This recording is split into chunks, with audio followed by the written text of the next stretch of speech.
الله لا إله إلا هو الحي القيوم نزل عليك الكتاب بالحق مصدقا لما بين يديه وأنزل التوراة والإنجيل من قبل هدى للناس وأنزل الفرقان إن الذين كفروا بآيات الله لهم عذاب شديد والله عزيز ذو انتقام إن الله لا يخفى عليه شيء في الأرض ولا في السماء هو الذي يصوركم في الأرحام كيف يشاء لا إله إلا هو العزيز الحكيم هو الذي أنزل عليك الكتاب منه آيات محكمات هن أم الكتاب وأخر متشابهات فأما الذين في قلوبهم زيغ فيتبعون ما تشابه منه ابتغاء الفتنة وابتغاء تأويله وما يعلم تأويله إلا الله والراسخون في العلم يقولون آمنا به كل من عند ربنا وما يذكر إلا أولو الألباب ربنا لا تزغ قلوبنا بعد إذ هديتنا وهب لنا من لدنك رحمة إنك أنت الوهاب ربنا إنك جامع الناس ليوم لا ريب فيه إن الله لا يخلف الميعاد ربنا إنك جامع الناس ليوم لا ريب فيه إن الله لا يخلف الميعاد صدق الله العظيم. Assalamualaikum warahmatullahi wabarakatuh. Waalaikumsalam warahmatullahi wabarakatuh. Sadaqallahul azim wa sadaqar rasulullahil habibul karim wa nahnu ala dzalika minasyahidin wasyakirin. Baik Bapak Ibu yang dimuliakan Allah, marilah bersama-sama kita mendengarkan lagu Indonesia Raya dan diikuti dengan Mars JSIT. Dipersilahkan.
Dengan berbekal semangat kami melangkah, menjalin ukhuwah dengan tekad membaja, menuju mutu pendidikan Indonesia, melahirkan generasi cerdas mulia. Dengan berbekal semangat kami melangkah, menjalin ukhuwah dengan tekad membaja, menuju mutu pendidikan Indonesia, melahirkan generasi cerdas mulia.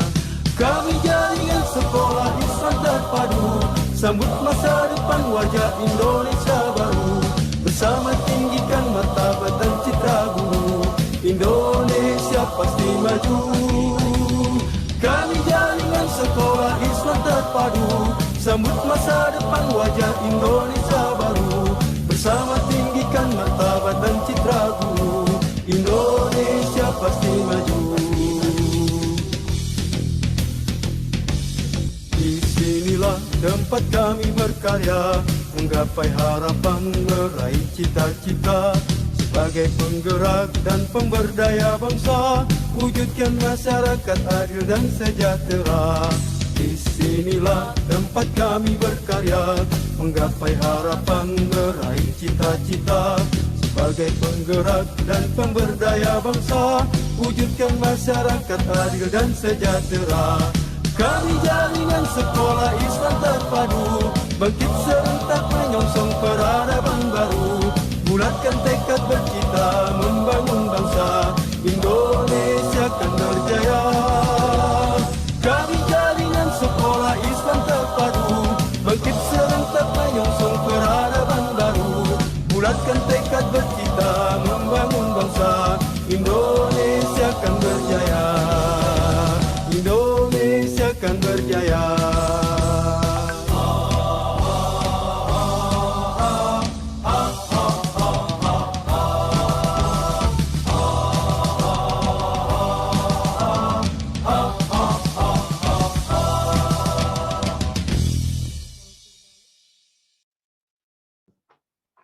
Baik, alhamdulillahirrabbilalamin.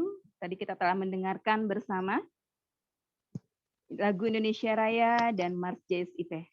Selamat datang kami ucapkan kepada narasumber kita pada siang hari ini, Al-Mukarram Ustadz Fahmi Julkarnain SPD. Selamat datang Bapak.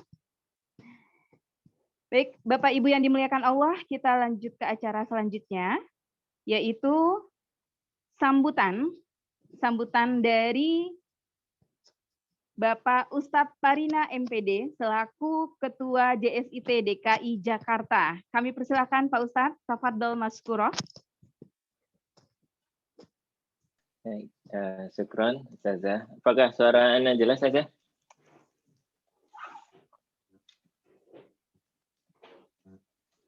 Jelas, Ustaz. Alhamdulillah. Baik, bismillahirrahmanirrahim. Assalamualaikum warahmatullahi wabarakatuh. Alhamdulillah. Alhamdulillahilladzi ja'ala al-Islam nizaman syamil yatanawwalul madahir al-hayati jami'a. Asyhadu an la ilaha illallah, asyhadu anna Muhammadan abduhu wa rasuluh. Allahumma shalli wa sallim wa barik ala nabiyyina Muhammadin wa ala alihi wa ashabihi wa man tabi'ahum bi ihsanin ila yaumiddin. Alhamdulillah, segala puji bagi Allah yang mengumpulkan kita hari ini, yang sama-sama kita hormati dan kita muliakan. Ustadz Fahmi Julkarnain, Wakil Ketua Umum JSIT Indonesia, ya. Alhamdulillah berkenan hadir bersama kita hari ini. Ahlan wa sahlan Ustadz. Yang saya hormati Bapak Ibu Kepala Sekolah, Bapak Ibu Guru dan Karyawan, pengurus JSIT Wilayah, kemudian panitia yang luar biasa sudah menyiapkan acara kita hari ini. Syukran jazakallah khair atas kehadirannya Bapak Ibu semua. Baik, alhamdulillah sekali lagi kita bersyukur pada Allah Subhanahu wa taala. Hari ini kita dikumpulkan dalam kajian spesial Ramadan yang kedua. Insyaallah kita ada satu kali lagi Nanti kita akan bertemu pekan depan Jumat, dan insya Allah nanti kita akan ketemu di Halal Bihalal Akbar ya. Mudah-mudahan kita bisa bertemu semuanya. Salam dan salam semoga selalu curahkan baginda Rasulullah Sallallahu Alaihi Wasallam pada keluarga, sahabat serta umatnya yang selalu istiqomah di jalan dakwah ini, terutama jalan dakwah pendidikan. Sehat Fahmi dan Bapak Ibu semuanya. Alhamdulillah di hari ke-11 ya Ramadan ini kita diperkenankan hadir di sebuah kajian yang luar biasa dengan tema tentang sirah ya. Bagaimana pendidikan itu ya, melahirkan satu generasi yang terbaik, generasi yang luar biasa ya. Kita lihat ya bagaimana lahir ya, generasi terbaik ya yang kala itu berada di antara dua kekuasaan besar ya, menghegemoni dunia kala itu, Yunani Persia dan Romawi. Namun kemudian hadir satu umat ya yang berasal dari tempat yang mungkin tidak terkenal ya, tidak terkenal Persia dan Romawi kala itu. Namun dari tempat ini lahirlah satu generasi yang luar biasa yang hanya dalam kurun waktu 30 tahun itu mampu ya menghentikan perang di antara dua raksasa tadi itu ya. Bahkan ada seorang ahli sirah mengatakan ya 40 tahun sebelum hadir manusia yang luar biasa itu dikirimkanlah berita yang sangat besar ya, yaitu terjadi perang ya atau penyerbuan satu tempat di tempat ini ya. Yang ini artinya agar nanti ketika 40 tahun lagi akan hadir sebuah peristiwa besar, masyarakat dunia sudah tidak aneh lagi karena pernah terjadi peristiwa yang sangat besar ya, yaitu penyerbuan Ka'bah oleh kelompok tentara ya dengan pasukan bergajahnya. Dan dari tempat ini lahirlah kemudian nanti satu generasi yang luar biasa yang hampir 700 tahun lebih ya kemudian memimpin dunia ini. Bahkan dalam bukunya ya Dr. Sirzani mengatakan pernah Islam itu sampai pada ubun-ubun puncak kemajuan ilmu pengetahuan. Dan ini semuanya insya Allah diawali dengan proses pendidikan dan pengajaran seperti apa yang tersirat dari turunnya sebuah ayat yang itu menandai diangkatnya Muhammad SAW menjadi seorang nabi. Nah hari ini kita akan mengkaji bagaimana sesungguhnya sirah itu mampu ya melahirkan ya melalui pendidikan ini sirah mengajarkan di tempat ini dia lewat jalan inilah kemudian lahir ya generasi-generasi terbaik ya. Belum lagi nanti kalau kita mengkaji generasi-generasi setelahnya ya, kita selalu menemukan bahwa kebangkitan sebuah umat, kebangkitan sebuah bangsa itu selalu diawali dengan pendidikannya. Mudah-mudahan hari ini kita menemukan dengan narasumber yang sangat berkompeten, Ustaz Fahmi Zulkarnain yang akan mengkaji untuk kita semuanya. Mudah-mudahan kita bisa mengambil hikmah dan spirit ya ruh itu sehingga akan menambah semangat kita, ya, menambah keyakinan kita bahwa kita berada di jalan yang tepat jika kita memimpikan hadirnya satu generasi yang terbaik, generasi yang akan mampu membangkitkan kembali ya kedamaian, kebahagiaan sejati yang hari ini diimpikan oleh seluruh umat manusia di jagat raya ini. Selamat mengikuti dan mohon maaf jika dalam penyelenggaraan kegiatan ini ada hal yang tidak berkenan. Sekali lagi syukron jazakumullah khairan katsir atas kehadirannya. Semoga Allah memberikan keberkahan, kemudahan bagi kita semua untuk melaksanakan dakwah pendidikan kita di masing-masing ya sekolah kita, dan terutama di bulan Ramadan ini mudah-mudahan Allah memudahkan kita semua untuk menghidupkannya dan memaksimalkannya sehingga mudah-mudahan Ramadan kali ini menjadi Ramadan kita yang terbaik dari seluruh Ramadan yang pernah kita laksanakan. Akhiri, assalamualaikum warahmatullahi wabarakatuh. Waalaikumsalam warahmatullahi wabarakatuh. Jazakallah Ustadz Pak Ustadz Karinah atas paparannya untuk kita, sedikit tapi sangat bermakna, sangat memberikan semangat kembali kepada kami, khususnya guru-guru di masing-masing lini tempat kami memberikan ilmu kepada anak didik. Baik, Bapak Ibu yang dimuliakan Allah, selanjutnya sebelumnya kita akan mendengarkan terlebih dahulu doa yang akan disampaikan oleh Al-Ustadz Bapak Husni Mubarok SPD. Kepada Bapak Husni, tafadhol masykurah.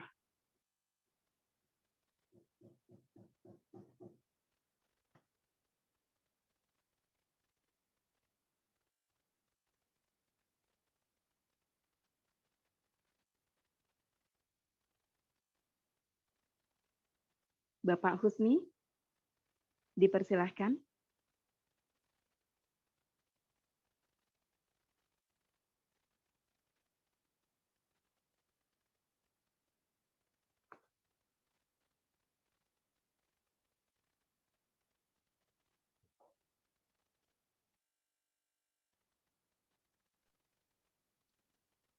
Baik, Assalamualaikum. Waalaikumsalam warahmatullahi. Iya, maaf tadi lagi ngobrol jadi nggak dengar. Maaf suruh ngapa tadi ya? Doa, Pak. Oh, doa. Baik. Iya, Astaghfirullahaladzim, astaghfirullahaladzim, astaghfirullahaladzim, falakal hamdu ya ma'bud. Allahumma salli wa sallim ala sayyidina Muhammadin fil awalina wal akhirin. Wa sallim wa radiyallahu tabaraka wa ta'ala an sadatina ashabi rasulillahi ajma'in. Bismillahirrahmanirrahim. Alhamdulillahi rabbil alamin. Hamda syakirin, hamdan na'imin. Hamda yuafi ni'amahu wa yukafi mazidah. Ya Rabbana lakal hamdu wa lakal syukur kama yanbaghi li jalali wajhikal karim wa azimi sultanik. Allahumma salli ala sayyidina Muhammadin salatan tunjina biha min jami'il ahwali wal afat wa taqdi lana biha jami'al hajat wa tutahhiruna biha min jami'i sayyi'at wa tarfa'una biha indaka ala darajat wa tuballighuna biha aqsal ghayat min jamil khairati fil hayati wa ba'dal mamat. Allahumma maghfiratuka awsa min dhunubina wa rahmatuka arja indana min a'malina. Allahumma ighfir lana wa liwalidina warhamhum kama rabbawna shighara wa li jami'il mu'minina wal mu'minat wal muslimina wal muslimat al ahya'i minhum wal amwat. Rabbana zalamna anfusana wa illam taghfir lana wa tarhamna nakunanna minal khasirin. Allahumma inna na'udzubika min ilmin la yanfa wa min qalbin la yakhsha wa min nafsin la tashba wa min da'watin la yustajabu laha. Allahumma rabbana ighfir lana wa li ikhwanina alladhina sabaquna bil iman wa la taj'al fi qulubina ghillan lil ladzina amanu rabbana innaka ra'ufur rahim. Allahumma inna nas'aluka ridhoka wal jannah wa na'udzubika min syakhatika wan nar. Allahumma inna nas'aluka ridhoka wal jannah wa na'udzubika min syakhatika wan nar. Allahumma inna nas'aluka ridhoka wal jannah wa na'udzubika min syakhatika wan nar. Rabbana taqabbal minna salatana wa siyamana wa qiyamana wa qu'udana wa ruku'ana wa sujudana wa tahlilana wa tasbihana wa qira'atana wa tadarru'ana wa ta'abbudana wa tammim taqsirana ya Allah ya Allah ya Allah ya arhamar rahimin. Rabbana atina fid dunya hasanah wa fil akhirati hasanah wa qina adzabannar wa adkhilal jannata ma'al abrar ya aziz ya ghaffar ya rabbal alamin. Wa sallallahu ala sayyidina Muhammadin nabiyil ummi wa ala alihi wa sahbihi ajma'in. Bi subhana rabbika rabbil izzati amma yasifun wa salamun alal mursalin walhamdulillahi rabbil alamin. Wassalamualaikum warahmatullahi wabarakatuh. Waalaikumsalam warahmatullahi wabarakatuh. Amin amin ya rabbal alamin. Semoga doa yang tadi dilantunkan dan kita aminkan bersama diijabah oleh Allah Subhanahu wa taala. Amin ya rabbal alamin. Baik Bapak Ibu yang dimuliakan Allah, tibalah kita pada saat pada acara yang kita nantikan bersama dengan tema membangun generasi terbaik melalui pendidikan dalam tinjauan sirah nabawiyah, yang insya Allah akan disampaikan oleh narasumber yang kami muliakan, yaitu Bapak Ustadz Fahmi Zulkarnain SPD. Sudah siap insya Allah ya Bapak? Baiklah, acara ini, materi ini akan dipimpin oleh moderator yang baik hati, yaitu Bapak Teguh Purnomo SPD. Kami persilakan untuk memimpin materi yang akan disampaikan oleh Bapak Ustadz Fahmi Zulkarnain SPD.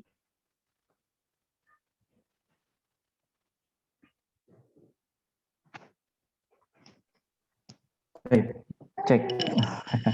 Terdengar ya, Ustadz dan Ustazah semuanya? Ya, Baik, bismillahirrahmanirrahim. Assalamualaikum warahmatullahi wabarakatuh. waalaikumsalam warahmatullahi. Syukran jazakillah khair. Syukran jazakillah khair kepada Ustazah Ida dari SDIT Arisalah yang sudah memberikan saya tempat untuk memoderatori pada kajian pada hari ini. Baik, Ustadz saya semua, izinkan sebelum Anda memperkenalkan Ustadz Fahmi, Anda sendiri adalah Teguh Purnomo dari SDT Permata Bunda. Alhamdulillah hari ini diamanahkan oleh pengurus JSIT wilayah DKI Jakarta sebagai moderator untuk sama-sama memandu acara pada hari ini. Insya Allah Ustadz kita, Kiai kita sudah bersama kita, yaitu Ustadz Fahmi Zulkarnain SPD. Baik, beliau adalah Wakil Ketua Umum JSIT Indonesia. Tempat tanggal lahirnya adalah 17 Januari tahun 1971. Kemudian tinggalnya saat ini di Depok, Jawa Barat. Organisasinya yaitu tadi sudah disampaikan di awal, Wakil Ketua Umum JSIT Pusat atau JSIT Indonesia. Pekerjaannya di SIT Nurul Fikri Depok. Pendidikan S1 beliau di IKIP ya, sekarang UNJ, dan alhamdulillah Ustadz Fahmi sedang menjalankan studi S2-nya di Universitas Dr. Hamka. Kita doakan Ustadz kita, kiadah kita, kiai kita, Allah Subhanahu wa taala muliakan, Allah Subhanahu wa taala mudahkan ya, dalam studinya S2-nya, mudah-mudahan Ustadz Fahmi segera menyelesaikan masternya. Amin amin rabbal alamin. Baik, tanpa berpanjang kalam, insya Allah kajian yang kedua di spesial Ramadan pada hari ini yaitu bertemakan membangun generasi terbaik melalui pendidikan dalam tinjauan sirah nabawiyah. Baik, Ustadz saya semua, siapkan alat tulisnya. Jika nanti di akhir akan ada sesi tanya jawab, dipersiapkan bisa raise hand ataupun nanti bisa via chat. Baik, kepada Ustadz Fahmi Zulkarnain, waktu dan tempat, Fadal Maskura. Share screen ya.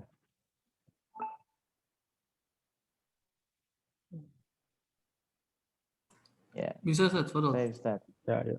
Baik, kelihatan ya? Bisa dilihat ya. Terlihat Ustaz.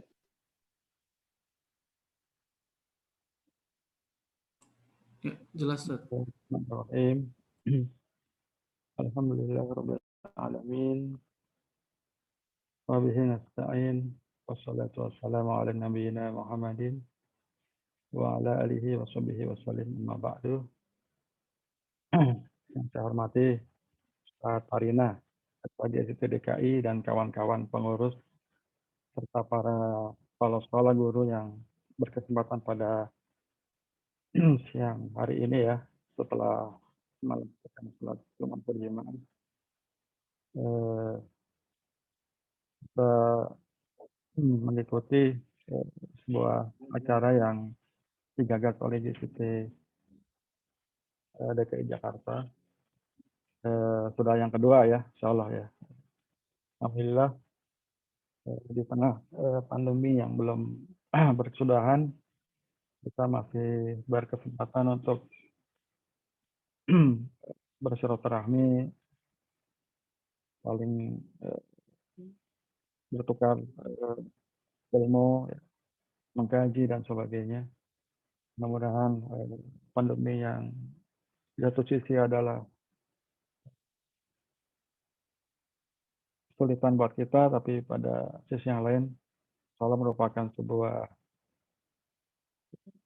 peluang untuk kita terus meningkatkan diri, khusus pada rekan-rekan guru yang ada di sekolah,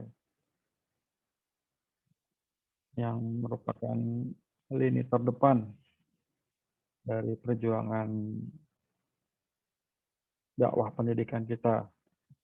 Insya ini adalah sebuah momentum yang sungguh tepat di bulan Ramadan, di tengah suasana mental, batin, ruhiyah kita sedang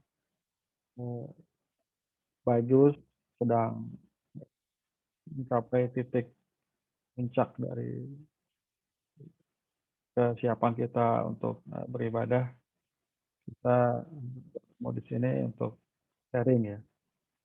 Mungkin saya bukan pakar ya, bukan ahli yang sudah disampaikan Farina. Ini saya sekedar men-share yang saya tahu, ya, nanti mungkin dilengkapi oleh antum semua, saling melengkapi watasobil haq, watasobil sober, saling menasihati dalam kebenaran, dalam kesabaran, sehingga kita tidak akan menjadi orang-orang yang merugi. Bapak Ibu sekalian, saya mendapatkan amanat untuk menyampaikan satu topik diskusi tentang sirah, tapi kontekstual ya, tidak murni sirah, lebih diarahkan kepada pendidikan karena memang wilayah kita di situ ya untuk membina umat. Insya Allah di sini rekan-rekan guru yang ada di JCT ini sudah sering mengkaji Sirah Namawiyah ini. Semoga apa yang saya sampaikan ini bisa melengkapi lah pengetahuan yang sudah antum miliki sekalian. Bapak Ibu sekalian, kalau bicara sirah itu kan secara bahasa artinya sejarah perjalanan. Ada tarikh ya, itu sejarah. Kalau sirah itu perjalanan Rasulullah. Jadi kalau kita bicara perjalanan berarti kita bicara bahkan di beberapa kitab sirah itu dari sejak Rasul lahir sampai Rasul meninggal. Artinya panjang kehidupan baginda Rasulullah, maka disitulah kajian sirah ya. Bahkan kata Ibnu Hazm, kalaupun Rasulullah tidak punya mukjizat, sejarahnya itu sendiri, sirahnya itu sendiri sudah merupakan mukjizat bagi kita gitu. Belum ada kajian yang mendalam tokoh-tokoh dunia, bahkan tokoh agama ya di dunia yang biografinya itu ditulis dari sejak, bahkan tadi kata Safarina 40 tahun sebelum beliau lahir. Ya, sebelum kelahiran itu sudah ditulis gitu, sejarahnya sampai beliau wafat.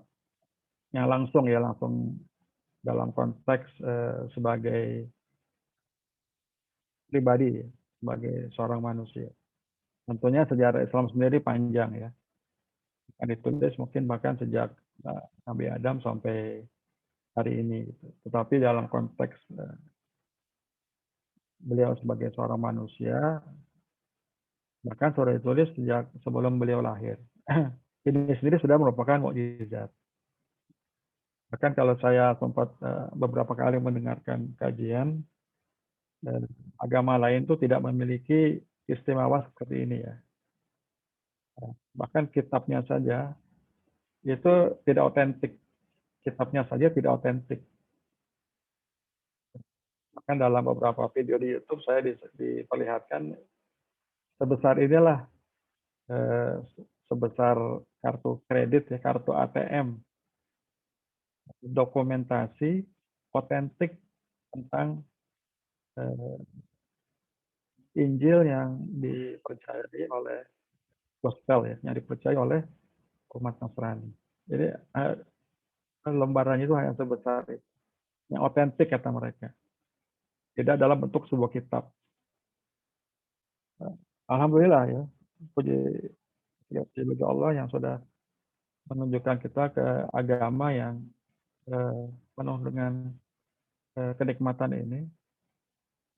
Bukan saja kitab suci kita yang otentik sejak awal, ya, sejak awal diturunkan sampai hari ini, tidak ada perubahan satu huruf pun, tetapi sejarah Rasulnya pun tertulis dengan, dan banyak buku kitab ya, kajian ulama yang membahas sirah Rasulullah. Wabil khusus kita sebagai guru ini berkepentingan juga untuk terus mengkaji, karena Ibnu Hazm di situ ada ada keistimewaan bagi yang merenunginya, gitu. Akan mengantar kepada keimanan kita, gitu. Jadi dengan mengkaji sirah sendiri kita akan mendapatkan jalan yang lurus itu yang sudah kita doakan setiap hari. Siratal mustaqim, siratal ladzina an'amta alaihim, yaitu jalannya orang-orang yang telah Engkau beri nikmat, para nabi, para siddiqin, para syuhada, para solihin. Nah, dengan mengkaji sirah Rasulullah, maka kita dengan sendirinya akan ditunjukkan jalan-jalan tersebut, sehingga kita tidak tersesat. Itu Bapak Ibu sekalian, pemahaman tentang sirah.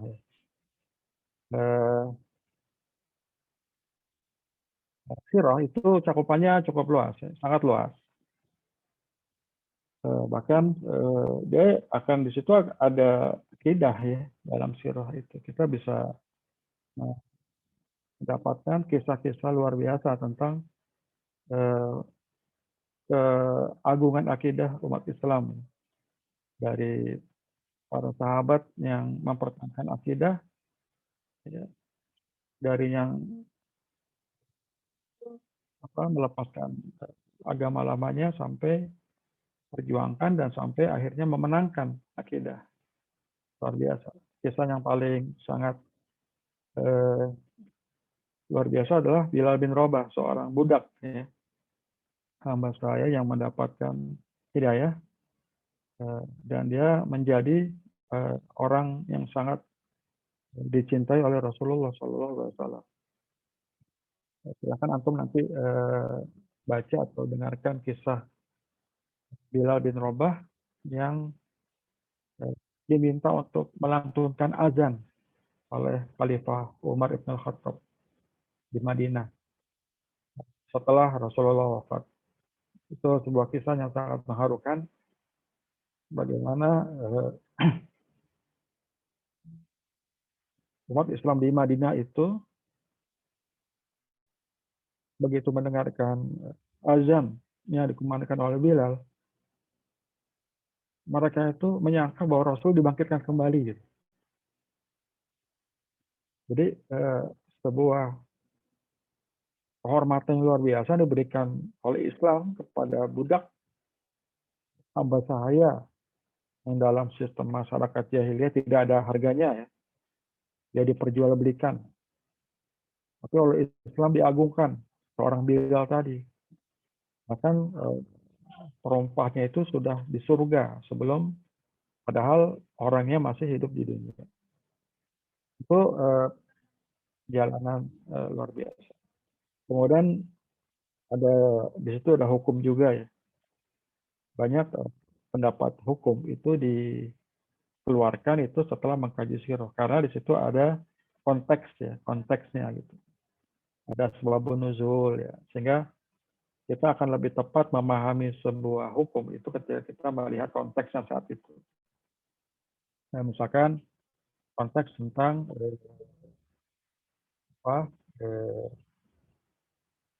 diharamkannya khamar. Kita lihat bagaimana pemahaman kita bisa dibangun ketika kita mendapatkan informasi tentang konteks diturunkannya khamar. Juga misalkan tentang hukuman mati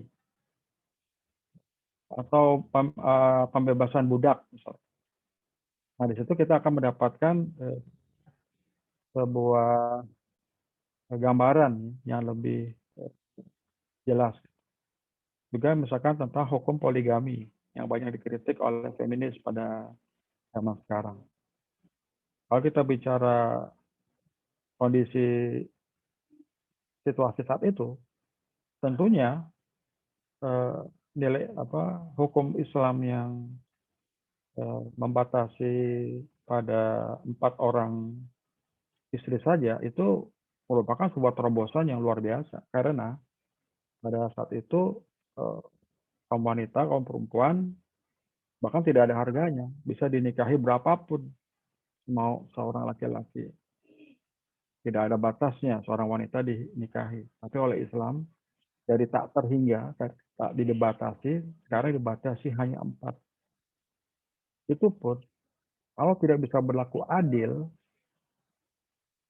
nikahlah dengan 1 orang. Bahkan seorang wanita itu dinilai dengan sebuah keadilan. Keadilan dalam Islam itu adalah konsep yang sangat tinggi nilainya.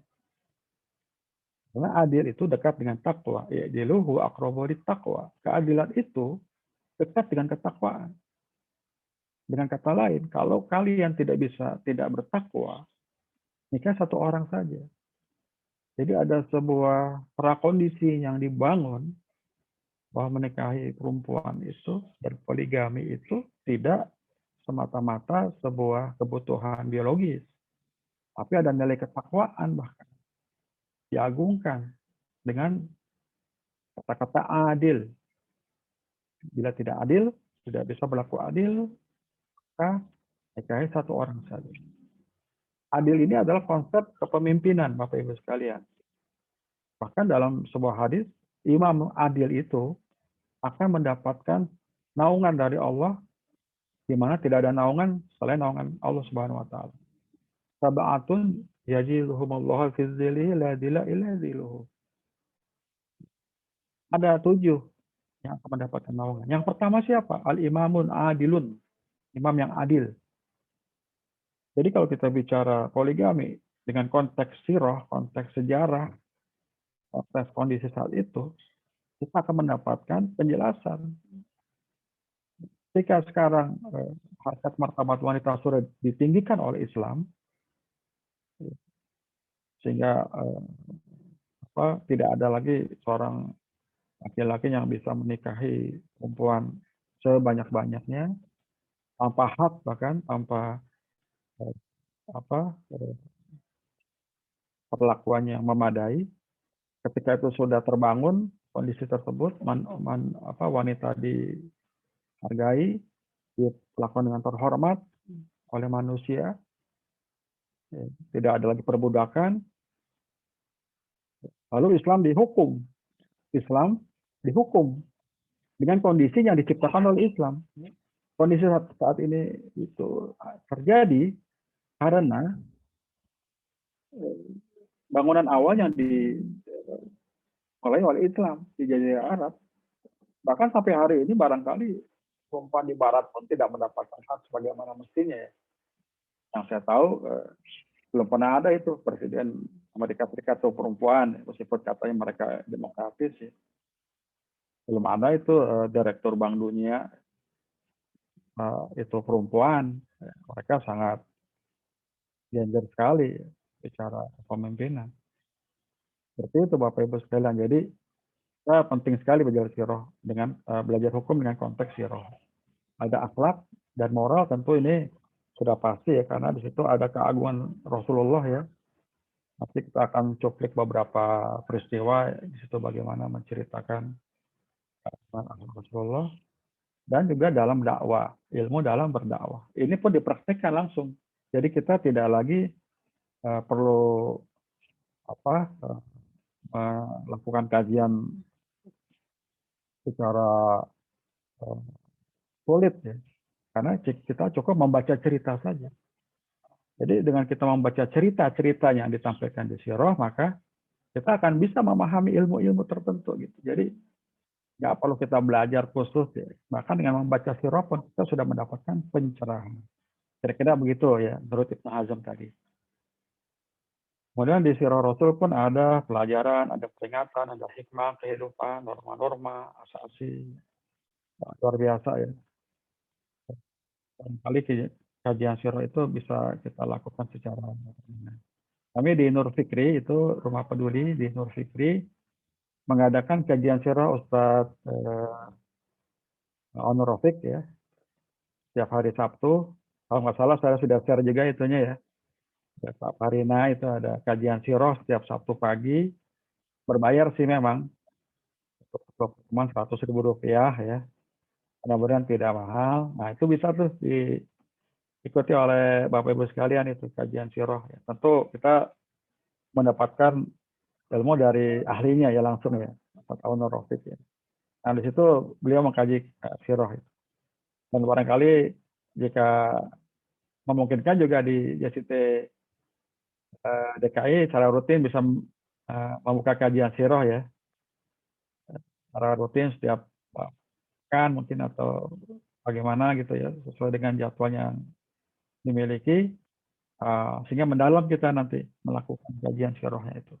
Dengan konteks pendidikan tentunya. Ini luar biasa. Ini Bapak Ibu sekalian. Jadi itu ya tadi ada cakupannya itu ada akidah, hukum, akhlak, ilmu. Ini yang saya kutip dari tadi Abu Zaid. Tadi saya kutip bukunya di awal. Nilai-nilai yang ada itu ada pelajaran-pelajaran di sana, ada kehidupan. Lalu kalau kita lihat bagaimana peran kenabian itu sebetulnya itu merupakan peran seorang pendidik ya. Misalkan kita lihat di surat Al-Jumu'ah ini ya. Walladzi ba'atsa fil ummiyina rasulan minhum yatlu alaihim. Nah, yatlu alaihim ayatihi wa yuzakkihim wa yu'allimuhumul kitaba wal hikmah. Ini kan aktivitas seorang guru ya. Seorang pendidik. Dibangkitkan seorang rasul di kaum yang ummi, rasul yang kemudian membacakan kepada mereka ayat-ayatnya, ayat-ayat Quran. Ayat-ayat Allah Subhanahu wa taala dibacakan kepada kaum yang ummi tadi. Jadi orang Arab itu kan ummi itu bukan berarti bodoh ya. Ummi itu tidak bisa baca tulis karena baca tulis untuk mereka itu sebuah kehinaan gitu. Mereka menghafal Bapak Ibu sekalian. Jadi orang yang lemah hafal saja yang menulis. Jadi menulis itu dianggap kelemahan saat itu. Jadi konteksnya kita harus ngerti juga. Mereka tidak bisa menulis karena mereka menganggap orang yang bisa menulis itu lemah, tidak mempunyai daya hafal yang kuat gitu. Mereka senantiasa menghafal gitu. Jadi apapun dihafal oleh mereka gitu. Ini silakan nanti kita lihat bagaimana budaya menghafalnya sangat kuat. Dan ini diteruskan oleh Rasulullah. Rasul pun tidak bisa baca tulis, bukan berarti beliau orang yang ummi, orang yang bodoh, bukan. Beliau sangat cerdas. Sebagai seorang tiada, dia memiliki sebuah kemampuan hafal yang tinggi. Dan ini sudah menjadi biasa di kalangan sahabat. Al-Quran itu dihafal, bukan dibaca. Baca dalam kitab maksudnya. Kenapa ditulis? Kenapa mereka menulis? Karena mereka berpikir Al-Quran ini akan disebarkan ke seluruh penjuru dunia. Gitu. Apalagi ketika Utsman bin Affan itu banyak sekali para penghafal Quran yang sudah mulai yang syahid ya, sehingga tidak banyak lagi. Akhirnya dimulailah penulisan Al-Quran dengan tapi tetap perlu ada tulis menulis karena mereka juga berhubungan dengan bangsa lain ya di luar Arab. Artinya mereka ada yang bisa membaca dan menulis. Tetapi bagi mereka yang paling tinggi adalah menghafal gitu. Meskipun dalam beberapa hal tentunya tidak mungkin ya. Ketika mereka akhirnya mengadakan korespondensi, mereka harus melakukan secara tertulis. Jadi yaslu alaihim ayatihi wa yuzakkihim wa yu'allimuhumul kitab wal hikmah wa in kanu min qablu lafi dhalalin mubin. Jadi apa yang dilakukan Rasulullah? Membacakan ayat-ayatnya pada mereka. Mensucikan mereka. Tazkiyah. Kemudian mengajarkan Alkitab wal hikmah. Al-hikmah itu diartikan sebagai al-ilmu. Ya. Hikmah itu ilmu secara umum ya. Beberapa ulama menyatakan begitu. Yang menghalangi diri dari kebodohan. Sesuatu yang bisa menghalangi diri dari kebodohan. Apa ya? Pengetahuan, ilmu. Gitu. Wa yu'allimukumul kitab. Wa yu'allim, ya, mengajarkan, memberikan ilmu dan hikmah. Jadi al-hikmah di sini luas. Ya. Jadi hikmah itu bisa saya katakan hakama. Bisa nanti sama asal katanya dengan hikmah, dengan hukum, ya, dengan hakim, dengan hukumah. Nah, itu satu pengertian. Hikmah, hukumah, hakim, hukum, nah, itu asal katanya sama dengan hikmah. Salah satu artinya secara logotannya itu ya menghalangi, gitu, mengendalikan. Jadi kalau ada hewan liar dikendalikan. Hakama itu seperti itu gitu. Menghalangi, mencegah. Jadi kalau ada hewan yang liar itu dicegah dengan dikendalikan. Nah, itulah hikmah. Jadi hikmah itu bisa dikatakan secara umum ya sebuah pemahaman, sebuah ilmu, pengetahuan tentang Islam, Al-Quran, dan Al-Hadis. Jadi hikmah itu sangat luas ya. Bukan hanya kebijaksanaan. Bukan hanya dalam arti khusus ya, kebijaksanaan. Wise ya, dalam bahasa Inggris wise. Bukan, dia lebih luas lagi. Bahkan terkait dengan al-Islam, dengan ilmu bahkan. Sangat mendalam. Jadi kalau ada sila keempat itu, Pancasila itu permusyawaratan yang dibimbing oleh hikmah, kebijaksanaan dalam permusyawaratan perwakilan. Ya kan? Luar biasa gitu. Jadi hikmah kebijaksanaan dalam permusyawaratan perwakilan yang dibimbing oleh hikmah kebijaksanaan, hikmah ilmu, dalaman ilmu Islam. Betul. Jadi hikmah di sini kira-kira begitu Bapak Ibu. Ya, di sini akan kita bisa lihat sebuah peran profetik pendidik. Apa? Mensucikan jiwa. Mengajarkan Alkitab. Al-Hikmah. Kan dalam sirah itu kita lihat bagaimana proses pensucian jiwa ini dalam ketika Rasul masih usia 6 tahun, kemudian dibelah dadanya dan di situ dilakukan pembersihan oleh Jibril. Artinya disucikan, dibersihkan. Tentunya ini bagi pendidik ini penting juga. Ketika di sekolah sebetulnya bukan hanya mengajarkan ilmu pengetahuan saja. Tapi diawali tadi sebetulnya sebelum diajarkan pengetahuan, sama seorang guru itu harus ada prosesi pensucian jiwa para siswanya. Disucikan jiwanya dengan nilai-nilai tauhid. Ya. Diberikan nilai-nilai tauhid ke dalam hati para siswa kita. Ini yang harus dilakukan oleh kita sebetulnya. Apalagi nanti dalam konteks membangun khairul ummah. Ummah yang akan memimpin peradaban dunia. Wah, tentunya ini akan sangat penting sekali ya, pensucian jiwa. Itu dilakukan ketika awal-awal. Di usia dini, ya. Di pendidikan usia dini, ketika mereka masih kecil, ya. Diajarkan itu al-adab qabla ilmu. Diajarkan adab sebelum diajarkan ilmu. Disucikan hak jiwa mereka. Diisi dengan nilai-nilai tauhid.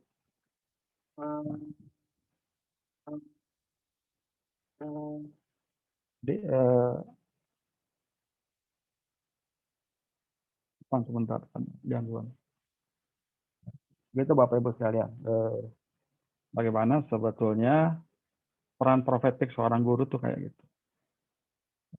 Tentunya di sini bukan semata-mata aktivitas verbal semata ya. Pensucian jiwa ini adalah bagaimana mendudukkan nilai-nilai tauhid itu dalam hati para siswa kita. Jadi jiwa itu berarti hatinya yang diajar, yang dididik. How educate their heart. Bagaimana mendidik hati mereka. Jadi sebagai pusat epicentrum perilaku, hati.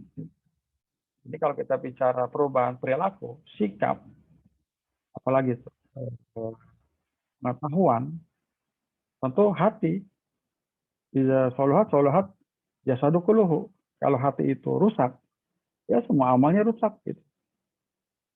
Ketika hatinya itu baik, amal jadi baik semua. Jadi hati ini penting. Bahkan amal kolbi itu, amal kolbi itu lebih penting dari amal jawarih. Amal kolbi itu lebih penting dari amal jawarih. Jadi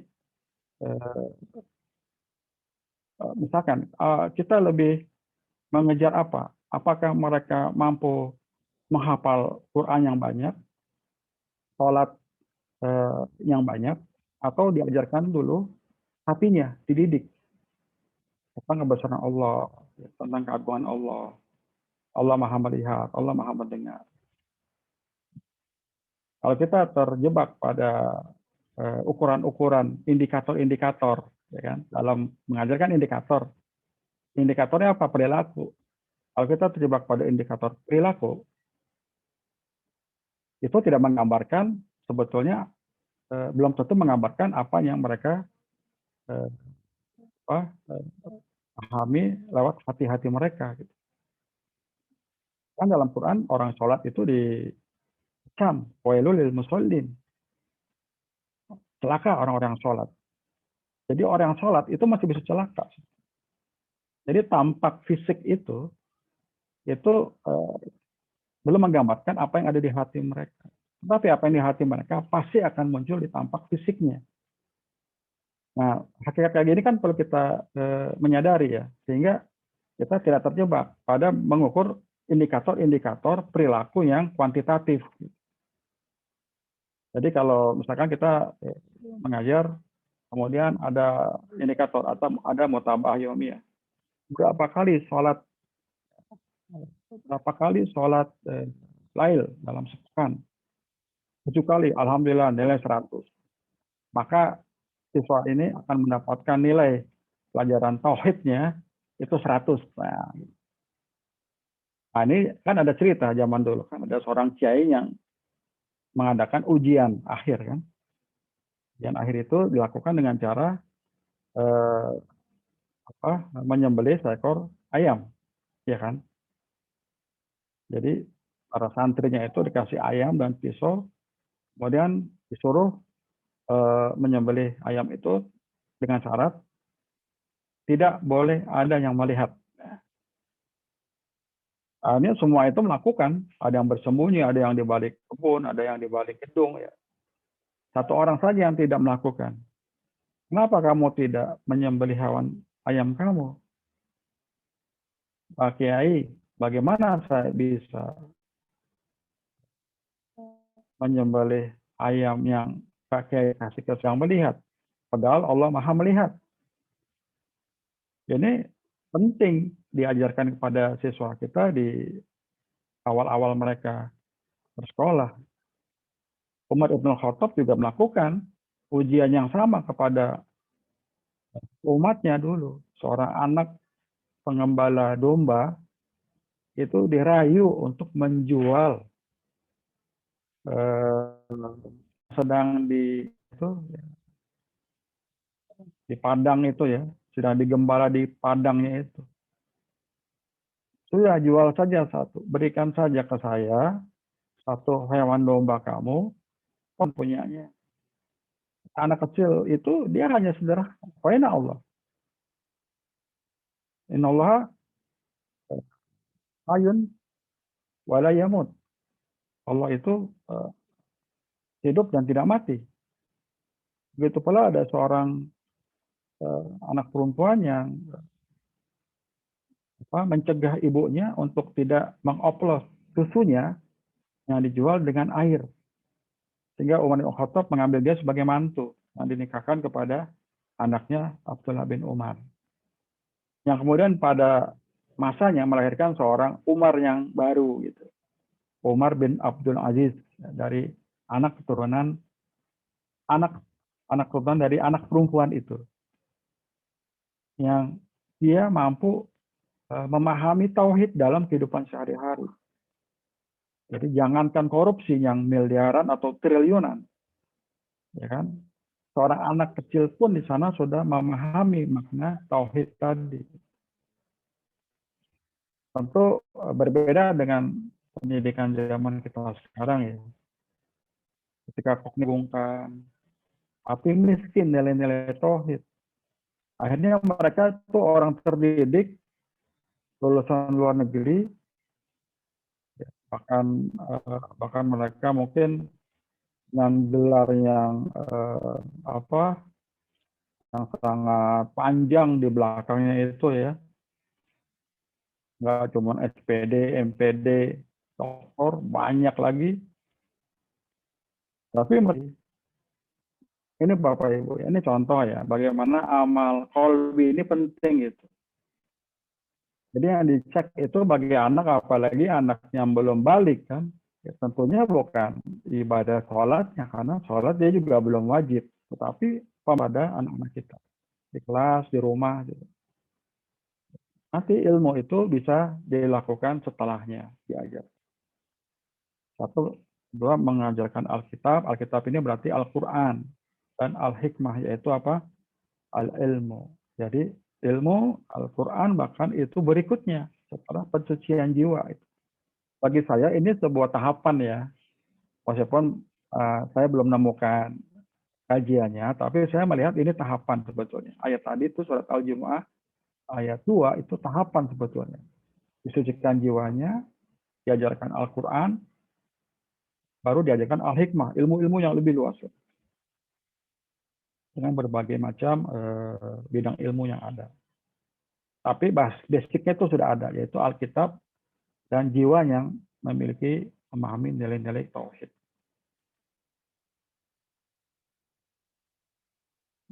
Ini saya kutip ya, seorang tokoh non-muslim ya, Dalai Lama. Jadi sangat penting ketika educating our children's brain that we do not neglect to educate their heart. Jadi ketika kita sedang mendidik otak anak-anak kita, jangan lupa, jangan abaikan educate heart, hati-hati mereka. Karena pendidikan hati ini penting Bapak Ibu ya. Hati ini center gitu. Amal qalbi ini lebih penting gitu. Para ulama sudah menyatakan amal qalbi lebih penting. Bahkan orang yang sholat itu bisa celaka, wailul musallin. Ya, ketika dia sholat ada tetangga yang miskin, ada anak dia memakan harta anak yatim dan sebagainya. Itu kan gambaran. Sholat itu bukan ukuran. Sholat secara fisik ya. Karena hanya Allah yang tahu. Artinya kita tekankan dulu pada siswa kita pendidikan tazkiyatun nafs tadi. Sehingga nanti seorang guru akan berkata kepada siswanya, siswa sekalian, hari ini kalian belajar di kelas ini seakan-akan ibu atau bapak tidak ada. Nah, itu ya. Kita akan lihat ketika tidak ada antum di sisi mereka, apakah mereka masih sholat? Apakah mereka masih baca Quran? Apakah mereka masih berinfak? Ketika tidak ada gurunya. Kenapa? Karena Allah ada. Ini penting. Menguji kesendirian itu penting. Ya, jadi kita jangan terpesona dengan tampilan-tampilan fisik.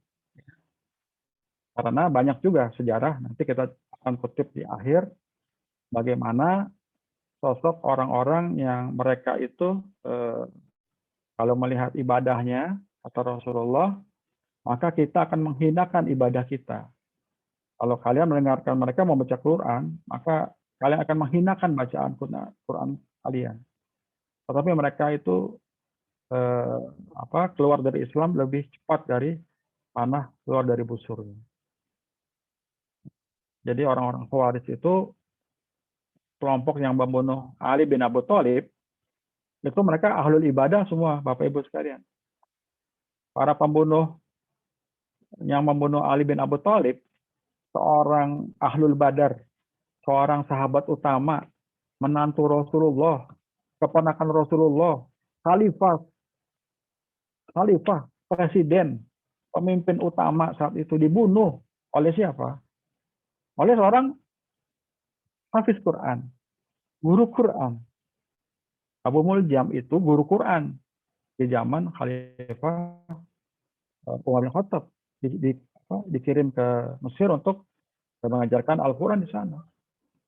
Tapi sampai mampu seorang ahlul Quran tadi, seorang ahlul ibadah, membunuh khalifah. Ini tragis ya. Satu yang sangat tragis yang dialami oleh umat Islam. Jadi akhirnya kita harus melihat lebih dalam lagi apa yang terjadi pada hati sebetulnya. Itu kira-kira Bapak Ibu sekalian. Ya. Jadi pendidikan itu bukan mengisi ember, tapi menyalakan api. Ya. Dia harus memberikan sebuah inspirasi, sehingga akan membakar dan dia akan hidup gitu. Meskipun yang menyalakan apinya itu sudah tidak ada, dia akan nyala terus api itu. Pencetusnya guru yang akan memicu. Ya. Ketika tidak ada gurunya, api akan terus menyala gitu harapannya. Bukan mengisi ember yang akan penuh satu saat, tapi akan menyalakan api yang akan menerangi gitu. Sebagai pemicunya adalah siapa? Guru, bukan orang lain. Guru yang akan memicu sehingga dia akan terus berpijar ya sampai masanya tentunya. Kalau bisa sampai gurunya tidak ada lagi. Karena kan bagaimana ceritanya kalau kita bakar api, begitu kita bakar apinya yang di tangan kita mati, api itu mati, ya kan? Berarti nggak ada gunanya gitu. Ya, kita menyalakan api yang ada di tangan kita sudah mati, ya, yang dikorek kita sudah mati, tapi api itu akan membesar terus. Lebih besar dari api yang dikorek yang ada di tangan kita. Ini filosofi yang penting juga kita terus ingat ya. Ketika kita berada di dalam kelas, berada di depan murid kita, atau bahkan berada di depan di rumah. Kan?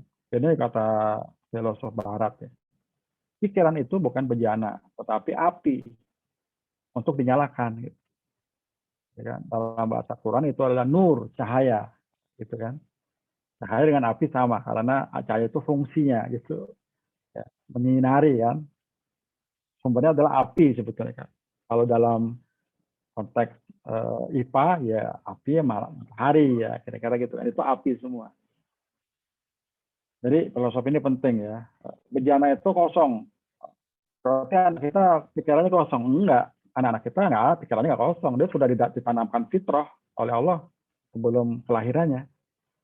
Bukan bejana yang kosong diisi oleh gurunya, bukan. Dia sudah ada, sudah punya modal. Fitrah itu sudah diisi. Nah kita fungsinya membesarkan itu, gitu. Menyalakan api fitrah itu yang ada di kepala anak-anak kita. Di hati anak-anak kita, gitu. Hati, pikiran itu satu kesatuan ya dalam orang manusia ya. Pikiran itu kan akhirnya dimotori oleh hatinya juga.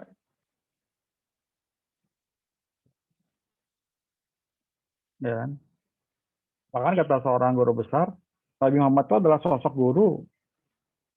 Bahkan sudah memenuhi semua kompetensi yang ditetapkan oleh ahli pendidikan. Gitu. Ini luar biasa gitu. Jadi cukup antum baca sirah saja, sudah tuh ada inspirasi sebagai guru, udah lengkap udah. Mau usia SMP, mau dari TK, SD, SMP, SMA ada semua di situ. Kan? Ketika Nabi masih kecil ada, ketika Nabi dakwah kepada anak kecil ada, ya konteksnya gitu ya. Ketika beliau jadi siswa, istilah ada itu kan. Ketika masa remaja kayak apa. Dan kita bagaimana melihat bagaimana perilaku Rasul ketika masa remaja, kita coba refleksikan ke anak didik kita kan. Bisa nggak anak didik kita itu menjadi sosok seperti Rasul di masa mudanya gitu kan. Nah, itu kan inspirasi kan. Bagaimana Rasul itu bahkan sebelum jadi Rasul pun dia sudah penuh dengan contoh. Dengan uswah hasanah sebelum menjadi Rasul. Tidak ada celaknya gitu. Silakan antum cek di buku-buku sirah, di buku-buku hadis, apakah ada celak yang dilakukan oleh Rasulullah bahkan sebelum menjadi seorang Rasul. Jadi sirahnya sendiri itu sebuah mukjizat buat kita. yang tidak kita pungkiri gitu. Bisa kita jadikan contoh gitu. Bagaimana Rasul ketika mendamaikan Quraisy yang sedang bertengkar untuk siapa yang akan meletakkan Hajar Aswad di Ka'bah. Akhirnya yang diminta untuk menengahi adalah Rasulullah Muhammad, orang pemuda yang kebetulan waktu itu, entah kebetulan ya, Allah sudah takdirkan dia muncul di Ka'bah pagi-pagi ya. Jadi mereka sepakat siapa yang datang duluan, maka dialah yang akan kita tunjuk jadi hakim untuk menengahi. Ya, akhirnya ternyata Muhammad SAW waktu itu belum jadi Rasul. Akhirnya Rasul ya mendamaikan suku Quraisy. Ini kan sebuah tindakan yang sangat cerdas gitu. Bukan orang bodoh. Orang bodoh nggak bisa untuk mengambil keputusan seperti itu. Meskipun beliau umi, tidak bisa baca tulis, tapi beliau itu memiliki kecerdasan yang luar biasa. Fatonah ya.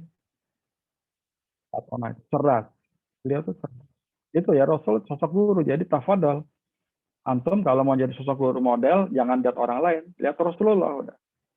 Antum sebagai guru akan mendapatkan banyak inspirasi di situ. Ya kan? Ini masih lah ya. Jadi bagaimana di bagian pertama ini mudah-mudahan sudah clear bahwa sirah itu memang ada korelasi dengan Rasulullah, dengan pendidikan maksudnya. Sirah Rasulullah itu sangat erat kaitannya dengan dengan kebutuhan kita ya, dengan dunia kita di dunia pendidikan. Afadol, silakan dikaji secara mendalam hal-hal tersebut. Tadi kita sempat ungkap ya tentang pendidikan adab ya. Ya ada sebuah hadis Rasulullah ya.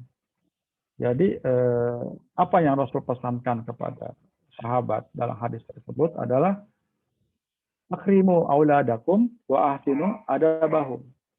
Muliakanlah anak-anak kalian, perbaikilah tingkah laku mereka, adab. Perilaku mereka perbaiki. Dengan pendekatan hati tadi, di tazkiyah. Bukan dengan hukuman. Tidak bisa mendidik anak-anak itu dengan hukuman, Bapak Ibu sekalian. Kalau walam ya nanti perlu kita kaji ya. Apakah bisa mendidikan akhlak mulia, adab dengan hukuman, dengan tata tertib? Nah, gitu. Silakan nanti kita kaji. Dengan poin. Misalkan Ustaz Parina ini kepala sekolah ngasih pada siswa 1000 poin. Nanti kalau dia melanggar, hukum, kurangin 5 poin. Terus sampai habis keluar dari sekolah. Gitu ya. Apakah begitu pendidikan kita? Nah, kita kaji, silakan. Padahal pendekatan kita adalah ingin membina adab, akhlak. Nah, itu ya. Apakah bisa mendidik akhlak dengan kekerasan atau dengan kegalakan? Nah, itu ya, ini penting.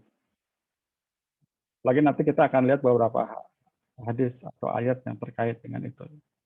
Ini Bapak Ibu ya, jadi adab ini penting. Nah, hadis yang lain juga sama.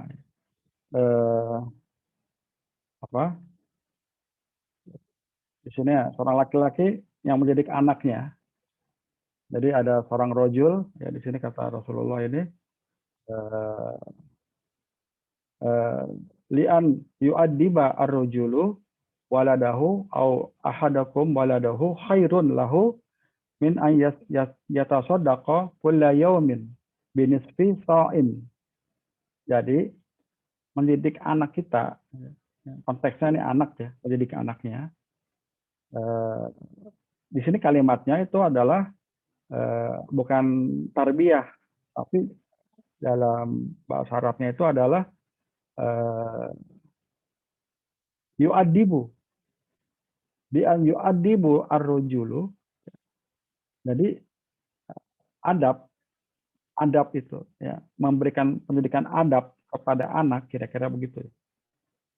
Itu lebih bagus daripada sedekah setengah sok kurma setiap hari. Pendidikan adab. Jadi luar biasa ya, adab, mendidikan adab. Ya. Jadi dalam bahasa hadis itu, mendidik itu juga ta'dib. Bahasa ta'dib. Nah, ada tarbiyah, ada ta'dib. Ada dua. Ta'dib ini lebih kepada pendidikan adab.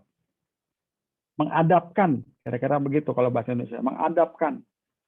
Kenapa mengadapkan? Karena kita ingin membangun peradaban. Ya. Kalau jadi adab, maka anak kita jadi biadab. Padahal sila kedua kita adalah kemanusiaan yang adil dan beradab. Wah, itu juga kajiannya panjang lagi tuh. Nanti kalau mau dikaji kaitannya dengan adil dan adab, itu luar biasa itu. Kombinasi adil dan adab. Tapi kita sekarang masuk ke sini dulu. Jadi seorang laki-laki yang mengadapkan, menjadikan adab ke anaknya itu lebih bagus daripada dia infak. Infak berapa, 1,5 sok korma, ya, satu ya mungkin sekitar 50.000 kali setiap hari. Luar biasa ya Bapak Ibu. Ini kalau dikalkulasi, kalau kita senang kalkulasi. Saya kira seperti itu. Ya. Afwan, ini ada kurang lengkap. Itu Mubarak ini bilang punya adab meskipun dikit itu lebih baik bagi saya daripada memiliki ilmu. Wah, itu lah kan. Jadi bagi Ibnu Mubarak, adab itu harus qoblal ilmu. Adab harus ditanamkan sebelum menanamkan ilmu. Kalau kata pendiri NU, Kiai Haji Hasyim Asy'ari, nah itu ya, apabila dia mengamalkan tanpa dilandasi adab syariat, apabila syariat diamalkan tanpa dilandasi adab, maka hakikatnya dia belum mengamalkan syariat dan belum beriman serta belum bertauhid kepada Allah. Ini beliau yang mengatakan. Luar biasa itu. Bukan sekedar karakter atau bahasa, baik budi bahasa, bukan. Adab itu lebih dalam. Ada keterkaitan iman dan ibadah.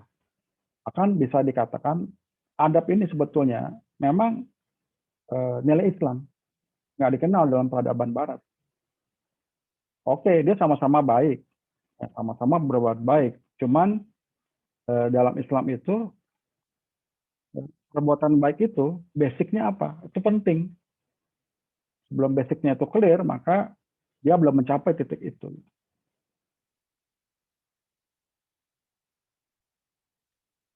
Tadi ada apa? Share kembali ya. Nanti moderator tolong dibantu ya. Kalau ada hal-hal yang perlu disampaikan, tafadhol aja di interupsi sayanya gitu ya. Kemudian dalam Islam itu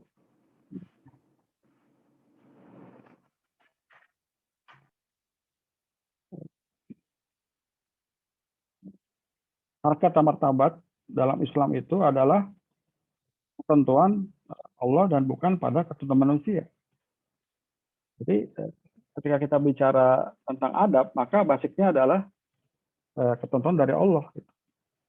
Semata-mata dari manusia. Kayaknya terjadi di Barat ketika kita membangun satu konteks adab itu dengan referensinya manusia.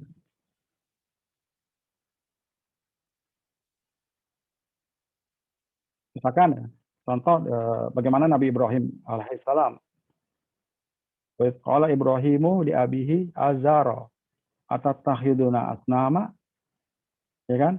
Ya bagaimana Ibrahim mengkritik bapaknya. Ini adab. Jadi adab kepada Allah itu lebih penting daripada adab kepada manusia, pada orang tua. Kalau bicara sopan santun, ini Nabi Ibrahim kategorinya nggak sopan karena dia mengkritik Tuhan bapaknya. Ya kan? Bagaimana kita melihat konteks adab di sini? Seorang anak Nabi Ibrahim mengkritik bapaknya yang menyembah berhala. Jadi masyarakat yang dibangun dengan nilai-nilai Islam itu akan menjadikan Islam itu sebagai fondasinya. Gitu. Jadi akan kita melihat di situ. Jadi bagaimana seorang Nabi Ibrahim itu memberikan dakwah kepada orang tuanya. Tentunya ini akan dianggap tidak sopan. Dan ini terjadi pada sejarah Rasulullah kan. Bagaimana Rasulullah itu mendakwahi amannya mendakwahi orang-orang yang lebih senior dari beliau untuk mengajak masuk ke Islam. Mereka menyatakan bahwa Rasul telah memecah belah Quraisy. Ya.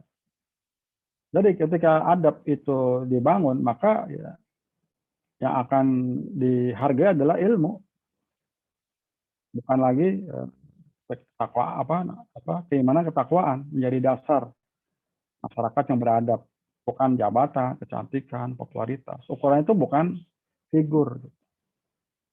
Gara-gara seorang artis ya gambus, ya kan, ternyata dia melakukan sebuah perbuatan yang tidak baik, wah apa berarti Islam atau nilai Islam akan jatuh? Ya tidak. Kedua kita bukan ke mereka, kedua kita ke Rasulullah. Dalam masyarakat beradab, indikatornya adalah yang ramai itu adalah aktivitas keilmuan, bukan aktivitas hiburan. Bisa aja kita lihat dalam keseharian di TV kan, bagaimana kita lihat ternyata yang lebih banyak itu dominan adalah acara-acara hiburan ketimbang acara-acara ilmu. Ya, apalagi ilmu agama jarang banget gitu. Yang ada ceramah. Ceramah itu kan sebetulnya bagian kecil dari ilmu. Ya. Dia hanya sifatnya tablik, menyampaikan. Tapi bagaimana kita membangun sebuah peradaban dalam masyarakat kita, gitu, dengan menghargai ilmu. Gitu. Nah ini akan penting kalau kita memang di sekolah, kita membangun peradaban dari sejak di sekolah. Dengan cara menjadikan adab ke siswa kita. Dengan cara tazkiyah an-nafs yang tadi kita sudah angkat di awal. Ya kan? Ini juga bagaimana kehebatan ilmu ya dalam Al-Quran ya. Hal yastawi alladzi ya'malun hal yastawi alladziina ya'lamuna wal ladziina la ya'lamun. Apakah sama orang-orang yang berilmu dan tidak berilmu? Ya nggak sama. Ya, jelas gitu. Kita sangat ingin dalam masyarakat kita itu adalah masyarakat yang beradab ya. Dia sangat kaya dengan kajian-kajian ilmu. Ya. Bahkan di sini dikatakan yarfa'illahu alladzina amanu minkum waladzina utul ilmah darajat. Yang punya ilmu itu akan lebih tinggi berapa derajat. Dan juga jangan salah juga, ilmu itu bukan berarti gelar sarjana ya. Enggak juga. Hamka itu enggak gelar sekolah. Beliau itu enggak sekolah ya, cuman sekolah dasar kalau nggak salah ya. Tapi ilmunya luar biasa gitu. Menulis tafsir ya, menulis kitab sejarah umat Islam, bukunya tebal itu saya punya, ada 600 halaman. Itu ditulis oleh Hamka. Bukan produk kampus, bukan produk sekolah itu. Jangan sampai anak-anak kita berhenti belajar ketika di sekolah gitu, luar biasa. Nauzubillah min dzalik. Ini kita perlu introspeksi ya. Nah, iklim adab dengan ilmu itu akan terus berkaitan Bapak Ibu sekalian. Jadi kalau ingin anak-anak kita berilmu, maka ajarkan adab kepada mereka. Nggak ada jalan lain itu yang harus dilakukan. Nah, ilmu yang akan dimiliki oleh yang beradab itu akan meninggikan harkat martabat mereka. Akan meninggikan harkat martabat. Ilmunya itu akan bermanfaat. Rasul mengajarkan doa, Allahumma inni a'udzubika minan ilmi la yanfa'. Aku berlindung pada Allah dari ilmu yang tidak bermanfaat. Bahkan dalam sebuah hadis sahih digambarkan ada seorang pengajar, guru yang masuk neraka. Karena ternyata dia tidak mengajarkan ilmu, tapi ingin dinilai oleh orang sebagai orang yang pinter. Jadi kalau kita sekolah, kuliah, pengen disebut dokter, misalkan Pak Parina nih, calon dokter insya Allah, tapi kuliahnya ingin dinilai doktornya, maka nggak bermanfaat ilmu yang kita akan dapatkan. Pahmi dulu karenanya juga, ingin kuliah S2, S3, ingin dilihat doktornya, maka ilmu saya nggak bermanfaat. Bahkan ilmu saya itu akan menuntun saya ke neraka jahanam, na'udzubillah min dzalik. Ilmu yang tidak bermanfaat, karena ilmu yang tidak dibangun atas dasar adab. Jadi Bapak Ibu sekalian, penting sekali membangun ilmu di atas fondasi adab. Itu yang akan kita lakukan di STIT, di Sekolah Islam Terpadu, insya Allah. Ya. Ini beberapa ayat yang saya tampilkan ya, mungkin nggak perlu dibacakan lagi. Ya, bagaimana orang yang itu seperti apa ya, seperti hewan diisi neraka jahanam oleh manusia yang mereka punya hati tapi tidak dipakai untuk memahami ayat-ayat Allah. Ada hatinya tapi nggak dipakai buat paham. Jadi hatinya nggak pernah dieduket, nggak pernah dididik oleh dirinya. Gurunya pun tidak menjadikan hatinya. Sehingga orang-orang ini akan masuk neraka, Bapak Ibu sekalian. Nauzubillah min dzalik. Mereka itu lebih rendah nilai dari hewan ternak. Karena mereka punya hati tapi tidak la yafqahuna biha. Mereka tidak memahami, hatinya itu tidak bisa memahami ayat-ayat Allah. Jadi buta huruf kita. Buta huruf terhadap ayat-ayat Allah. Buta huruf apa? Buta huruf terhadap nilai-nilai tauhid.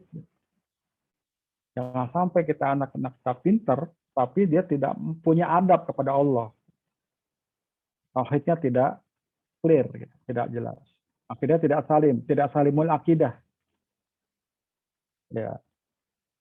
Nah, ini ada beberapa kajian adab, ini agak panjang isi karena memang menurut saya sirah itu kaitannya dengan pendidikan adab. Jadi kalau kita belajar sirah, maka kita sedang belajar adab. Di antaranya adab ya, ada pendidikan yang cakupan dari sirah itu ya. Ada dari Al-Attas ya, Naqib Al-Attas juga bagaimana seorang beliau ini ahli sejarah ya, di Malaysia ya. Bagaimana beliau memahami adab itu ya. Jangan sampai nanti kata beliau jangan sampai nanti ada amal kepura-puraan karena tidak clear, tidak jelas fondasinya. Pura-pura sopan. Jadi basa-basi sopan santunnya itu di hadapan manusia saja. Ketika tidak ada manusia, hilang itu adabnya itu. Sehingga jadi orang yang biadab. Oke. Nah ini Bapak Ibu sekalian. Bab pertama tentang tazkiyatun nafs. Lalu alam, masih ada waktu berapa lama lagi ya? Sekarang 11.33 ya. Saya selesaikan ini bagian berikutnya ini tentang bagaimana sebetulnya dalam perilaku kita ketika mendidik. Ada sebuah ayat yang luar biasa menurut saya. Ini ayat yang sering kita dengar ya, insya Allah ya. Kita tilawah.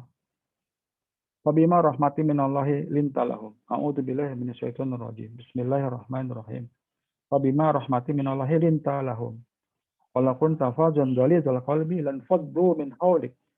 Fa'fu anhum wastaghfir lahum wa syawirhum fil amri. Fa idza azamta fatawakkal 'ala Allah. Jadi kalau kita keras ya, ini ketika berdakwah ya. Ini tadi kan ada al-hikmah, kemudian ada ilmu dakwah dalam syarah. Ini saya akan kutip bagian tentang dakwahnya.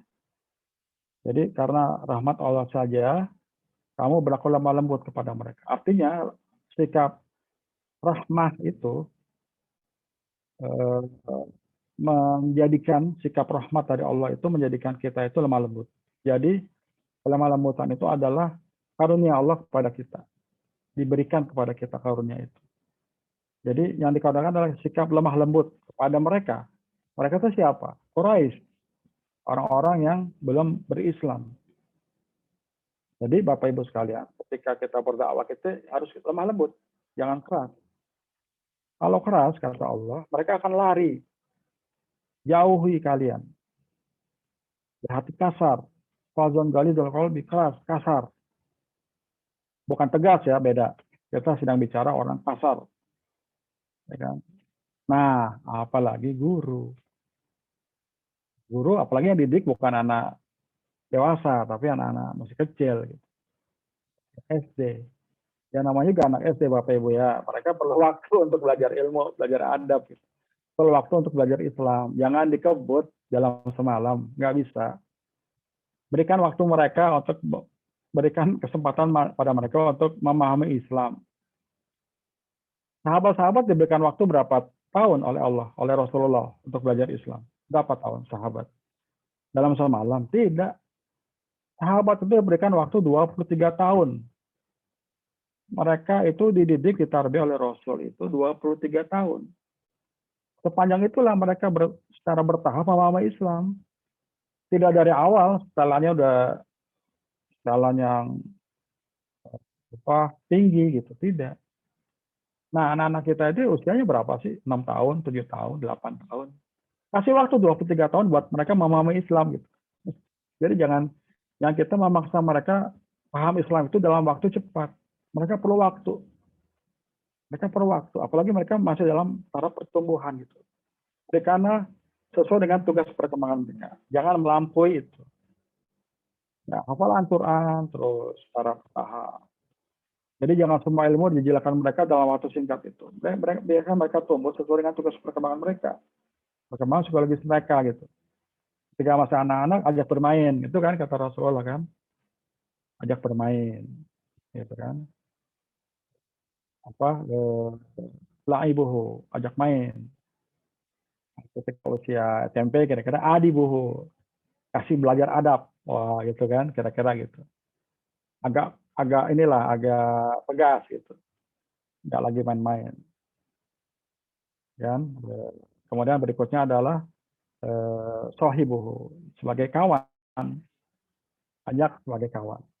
Ini pula yang digambarkan di ayat ini kan. Apa yang kita lakukan? Jangan keras, satu, jangan kasar. Anak-anak, apalagi anak-anak SD ya. Anak-anak SD kan, anak-anak kita di SD ya, bukan Quraisy, bukan kaum Quraisy yang akan membunuh Nabi kan, enggak. Mereka orang Islam, ada anak-anak lagi kan. Jadi kasihlah mereka dengan lemah lembut tadi. Boleh nggak marah? Kalau administrasi jangan marah gitu sih guru. Pasal boleh, tapi didiamkan aja, diendapkannya seperti Rasulullah menyarankan ketika kita sedang marah ya kita wudhu. Jangan anak-anak jangan diomelin, tapi tidak dengan cara marah maksudnya gitu. Tegur dengan tidak cara marah. Dihukum kayaknya ya hukuman apa ya? Buat mereka sih jangan dihukum lah, tapi dimengerti aja. Kalau mereka salah, jangan dihukum gitu. Kalau menurut saya gitu ya. Maafkan mereka, gitu kan? Maafin. Misalkan anak ini tiba-tiba apa sih membuat kita kesel, maafin aja. Ya udah nak, saya maafkan kamu, apa? Sekali jangan ya. Nggak usah dihukum, nggak usah dipanggil orang tua gitu. Ya kan? Apalagi ini bukan masalah besar. Walaupun dipanggil orang tua ya dalam rangka pendidikan juga, tak padahal. Tapi bukan dalam konteks hukuman. Dipanggil orang tua dalam rangka tanda tangan, surat, pernyataan. Nah, itu tidak mendidik, Pak. Bu. Tanda tangan itu bukan pendidikan, tapi diajak bekerja sama orang tua. Bapak Ibu, oke ini. Tanda tangan itu kan bagi orang yang saling percaya. Tapi kalau kita saling percaya, ada gentleman agreement aja udah antara orang tua dan siswa, orang tua dan guru. Nggak perlu tanda tangan meterai apalagi, kita bukan sedang berperkara hukum dengan orang tua kan. Nah, itu dalam konteks pendidikan ya kita bicara ya. Nanti tafadhol kalau antum mau bicara tentang konteks administrasi sekolah silakan aja. Tapi dalam konteks pendidikan hal ini penting. Ini penting untuk bermusyawarah dengan mereka, mohonkan ampun, ya Allah ampuni anakku, dan dia belum tahu. Seperti Rasulullah juga memaafkan orang-orang Taif ya kan ketika beliau diganggu oleh mereka. Itu Bapak Ibu ya, ini penting sekali. Ya, ini kata Rasul juga nih. Ini juga dalam hadis ya. Hadis ini kan diungkapkan dalam sebuah kejadian di Sirah Nabawiyah ya. Ini ada konteksnya, nanti kita bisa lihat beberapa hal itu. Konteks sirahnya.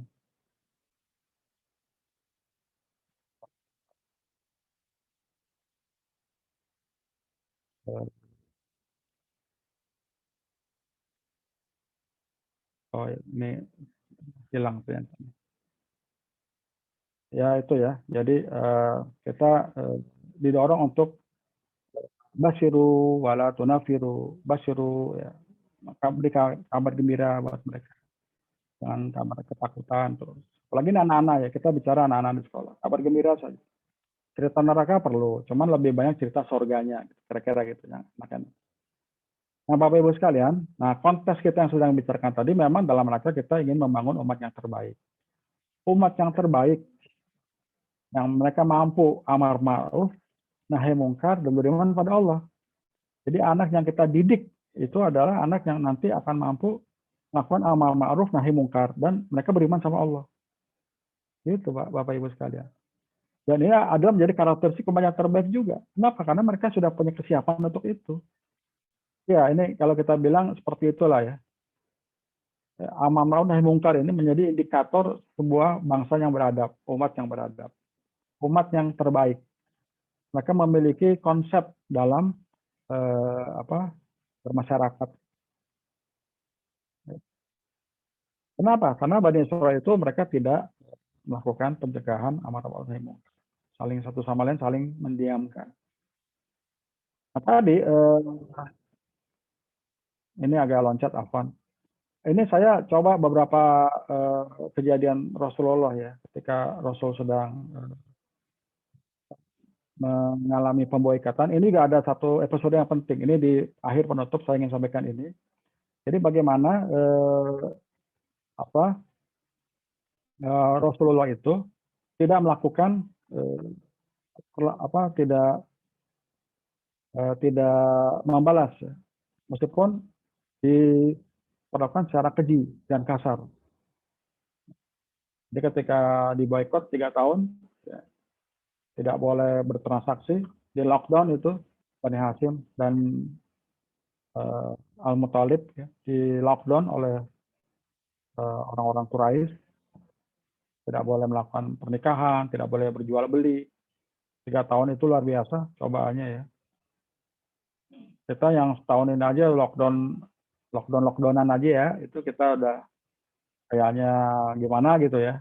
Nggak boleh jalan-jalan, nggak boleh rekreasi, nggak boleh mudik, ya. Cuman nggak boleh mudik doang gitu. Kita udah kayaknya bakaran jenggot. Tapi masih bisa online, masih bisa jajan gitu kan. Nggak ada masalah sebetulnya. Kita aja sudah nggak tahan. Rasulullah itu 3 tahun, tapi tidak ada perlawanan. Tetap mengajarkan kasih sayang, kelembutan. Nah ini Islam kan identik dengan kelembutan Bapak Ibu. Kalau tadi Allah sudah mengajarkan kita berlaku lemah lembut kepada orang lain, kita juga dicontohkan oleh Rasulullah. Lemah lembutan ini adalah nilai Islam yang utama gitu. Kerasnya ada, tapi kepada orang-orang tertentu gitu. Kan kalau kita bicara ke anak-anak, ya tentu lebih kudu lagi gitu, lebih harus lagi kita melakukan kelembutan ini kan. Jadi jangan galak-galak gitu jadi guru gitu di kelas. Lagi anak-anak SD ya. Kalau anak SMP SMA mungkin sudah ada dialog ya, sudah bisa dibangun. Tapi kalau anak-anak SD kayaknya jangan diomelin lah. Jadi Nabi nggak pernah ngomelin anak-anak yang saya tahu. Ada nggak tuh Nabi ngomel-ngomel sama anak kecil? Di masjid ngomel-ngomelin, suruh keluar. Woi ribut, keluar kamu. Nggak tuh Nabi. Justru Nabi ketika lagi sujud, ada yang naik ke badannya, diam aja gitu. Sampai lama sujudnya baru bangun. Kan lo? Nggak ada tuh galak-galakan itu. Ya. Habis waktunya 5 menit lagi. Oke, enggak. Ini saya tuliskan sedikit. Ya. Tape. Perang Hunain juga sama, Perang Hunain. Perang Hunain ini kan kisahnya ringkasnya gini ya. Itu beberapa kelompok orang Islam itu melarikan diri kan, cerai-berai. Sebagian itu lari ke Taif. Lari ke Taif, mereka ada disersi, ada yang kabur juga, pindah.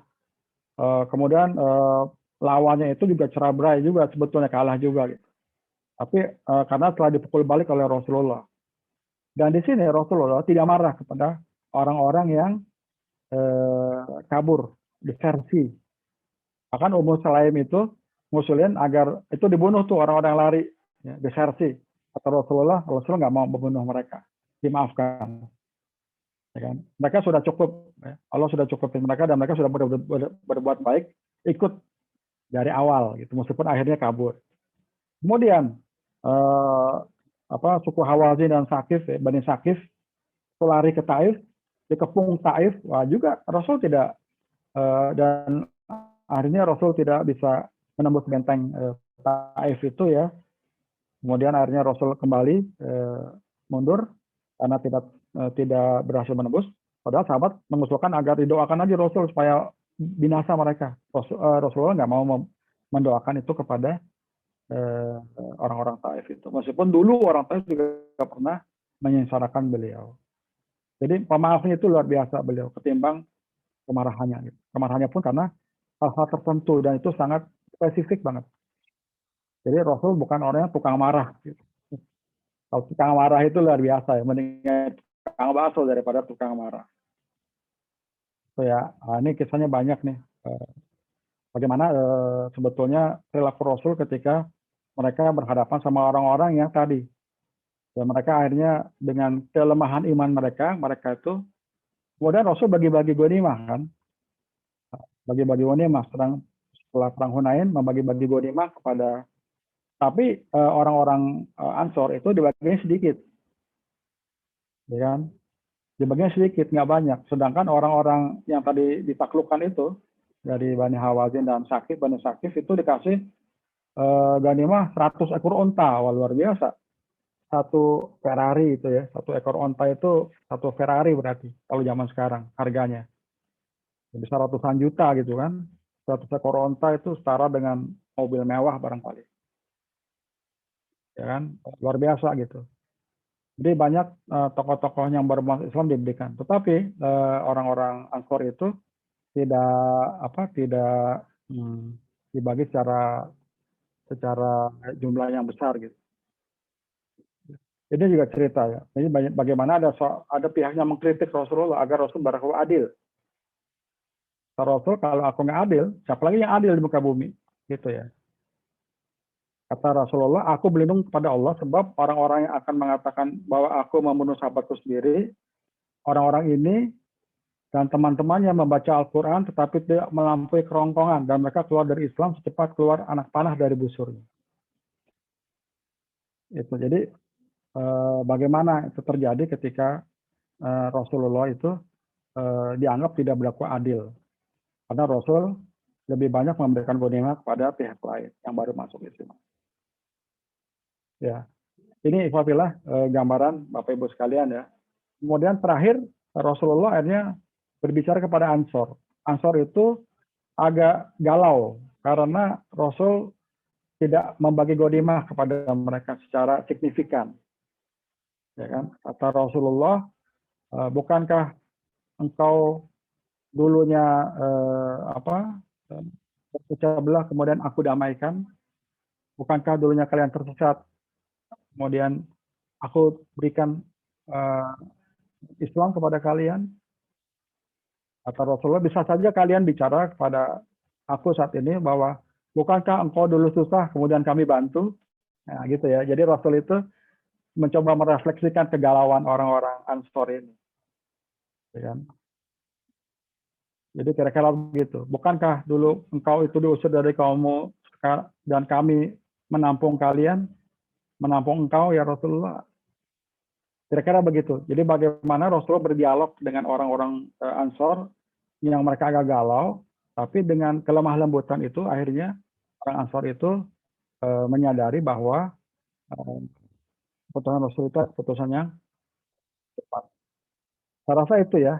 Tapi silakan dibaca secara penuh kajian surah yang tadi. Mudah-mudahan nilai-nilai surah tadi bisa menjadi rambu-rambu lah kita untuk bisa mengkaji surah secara lebih dalam, mobil khusus dalam bidang pendidikan, dalam dunia pendidikan yang kita geluti hari ini. Mungkin dari saya itu saja yang bisa saya sampaikan. Mudah-mudahan kalau ada diskusi bisa kita lebih dalami. Ya, baik, terima kasih. Assalamualaikum warahmatullahi wabarakatuh. Waalaikumsalam warahmatullahi wabarakatuh. Taib, syukran jazakallah khair kepada Ustadz Fahmi. Masya Allah, materinya luar biasa. Membekali kita sebagai guru SIT. Semua guru SIT adalah guru agama, murabi ya. Kita bukan hanya mengajarkan ilmu, tapi juga adalah kita mengajarkan adab. Seorang muadib, seorang mu'alak mengajarkan akhlak. Masya Allah. Taib, Ustadz, sudah ada beberapa pertanyaan yang masuk, Ustadz. Mungkin nanti kita bisa... Mohon dibacakan ya. Taib, Anda bacakan. Anda udah kolek pertanyaan dari chat. Yang pertama adalah dari Ustazah. Ada yang bertanya, Ustadz. Dwi, Ustazah Dwi. Assalamualaikum. Afwan Ustadz. Saya Ustazah Dwi dari SDTS Sadah mau bertanya. Bagaimana caranya mendidik anak ketika di lingkungan sendiri? Anak-anaknya baik yang sudah dewasa, remaja maupun anak kecil pun berbicaranya tidak baik. Karena tidak mungkin anak tidak diizinkan untuk keluar bermain bersama teman-teman di lingkungan rumah. Karena pastinya akan ada interaksi antar mereka. Bagaimana Ustadz solusinya? Baik ya. Mudah-mudahan saya bisa jawab dengan tepat ya. Kalau nggak, tolong ditambahkan nanti. Ada Ustaz Farina, ada yang lain, Baik, silakan Ustaz. tafadhol ya. Iya. Ya, bagi saya itu pendidikan itu memang bukan apa namanya mensterilkan ya, tapi memberi imunitas gitu kan, kekebalan yang kita sedang vaksin hari ini ya. Jadi memang memberikan kekebalan sehingga dia akan sanggup hidup dimanapun gitu. Jadi nggak khawatir kita. Ketika kita nggak ada, maka dia akan aman meskipun bermain sama teman-teman yang tadi. Saya pernah ingat masalah ini dulu Ustaz Rahmat Abdullah rahimahullah itu, yarham Allah yarham ya beliau ketika dulu dalam satu kajian. Kenapa sih kita selalu berpikir iman itu lemah gitu? Kalau anak-anak kita sudah dididik dengan baik oleh orang tuanya, oleh gurunya, dan dia bermain sama teman-temannya, kenapa kita merasa anak kita akan dipengaruhi gitu oleh teman-temannya? Bukan kita berpikir anak kita mempengaruhi temannya gitu kan.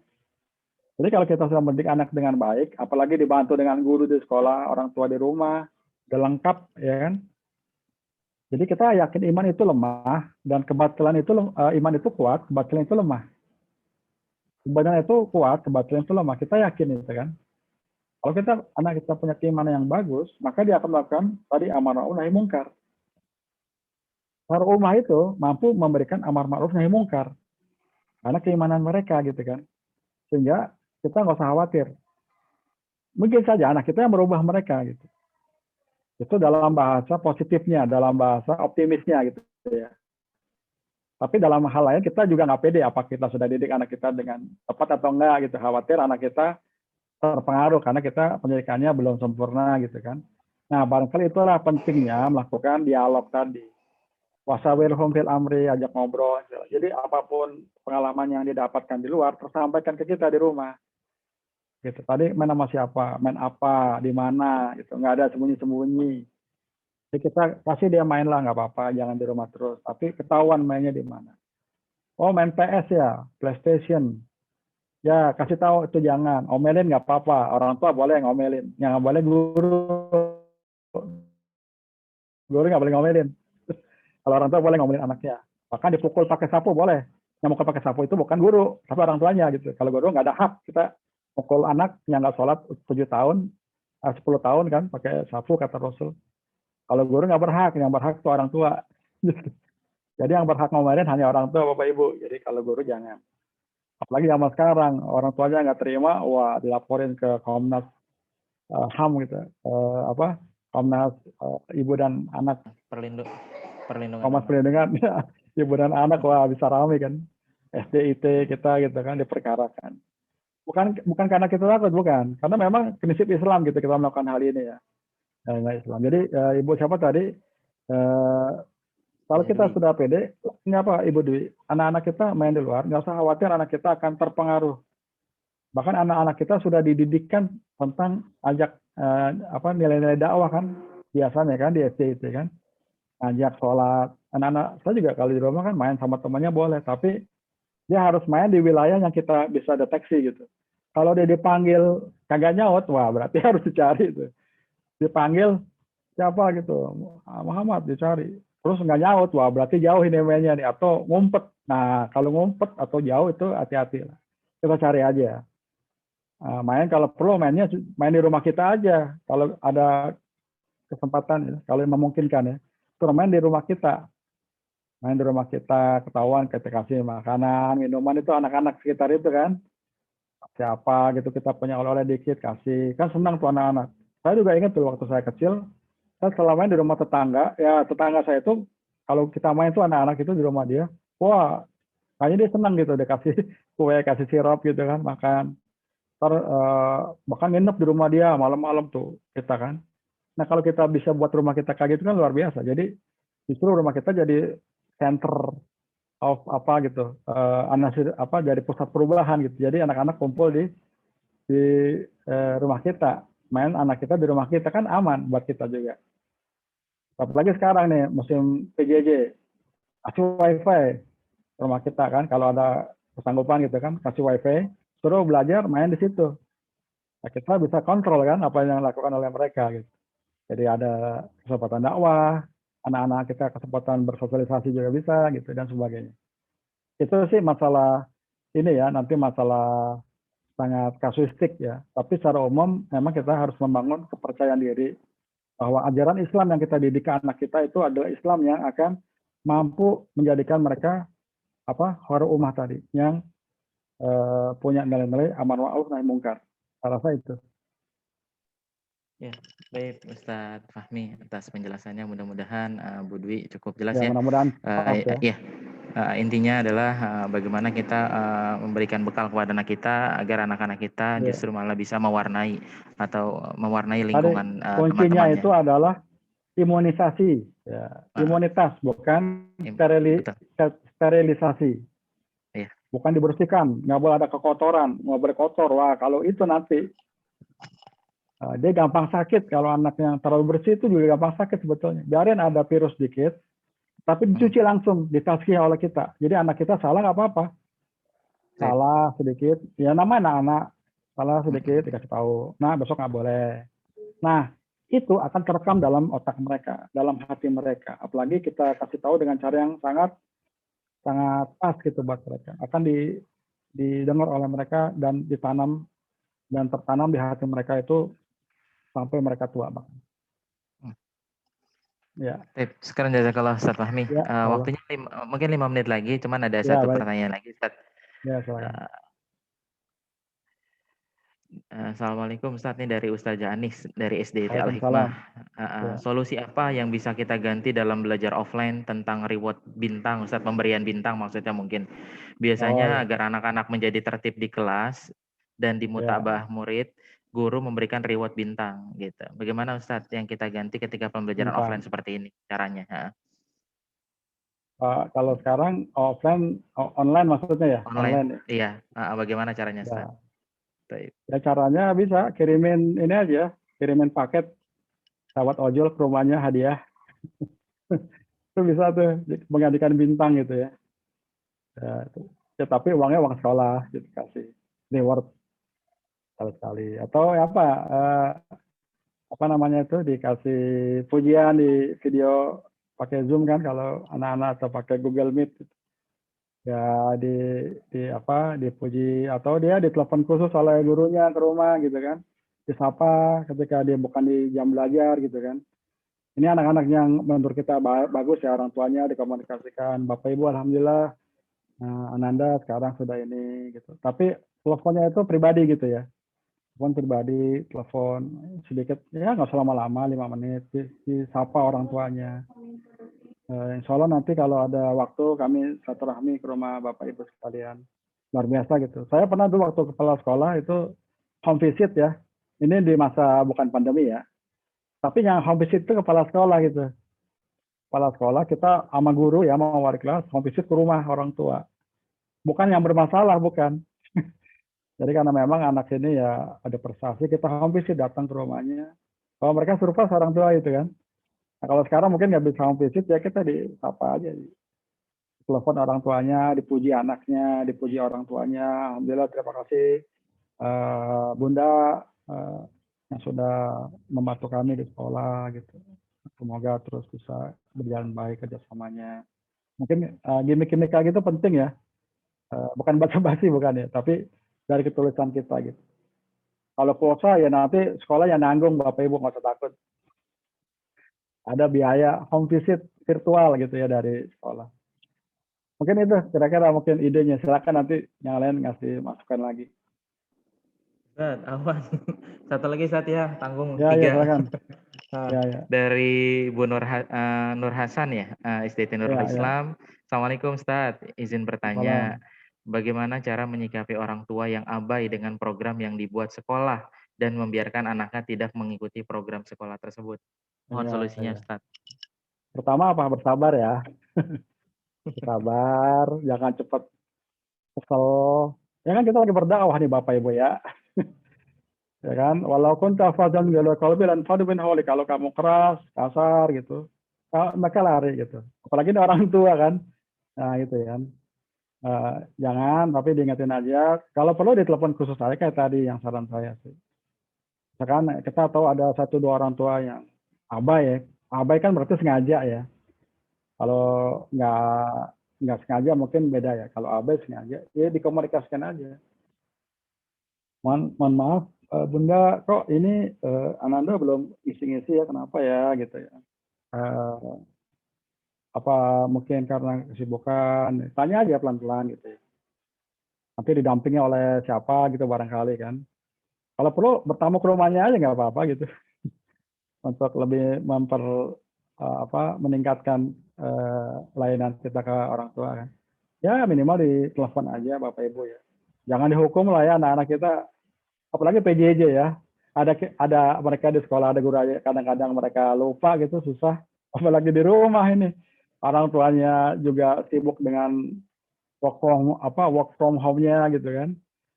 Bekerja di rumah, jadi mereka juga bukannya nganggur gitu. Apalagi mereka orang tua yang kebanyakan nggak siap mendidik anaknya. Wah, itu 2 kali lipat, Bu, effortnya. Kita aja repot, apalagi mereka 2 kali lipat. Bahkan akhirnya marah-marah sama anaknya. Ini yang terjadi. Jadi kita maklumi aja, kita lebih memaklumi, memahami, dan kita mencarikan solusi. Kalau dalam bahasa ayat tadi apa? Fa'fu anhu, maafin mereka. Gitu. Maafin mereka. Gitu. Mereka lagi lupa. Saya yakin mereka tidak ada niat, ya tidak ada niat. Kalaupun sengaja, tapi tidak ada niat mengabaikan sekolah. Saya yakin nggak ada. Lalu mengabaikan sekolah berarti memang mereka udah nggak betah sekolah di sekolah kita kan barangkali. Tapi kayaknya sih biasanya karena banyak faktor ya. Nah, kita berhusnuzon saja, jadi mereka itu juga akhirnya sama kita jadi baik gitu. Justru mungkin kalau dengan pendekatan tadi mereka justru akan lebih progresif, progres ini ya perubahannya. Barangkali itu.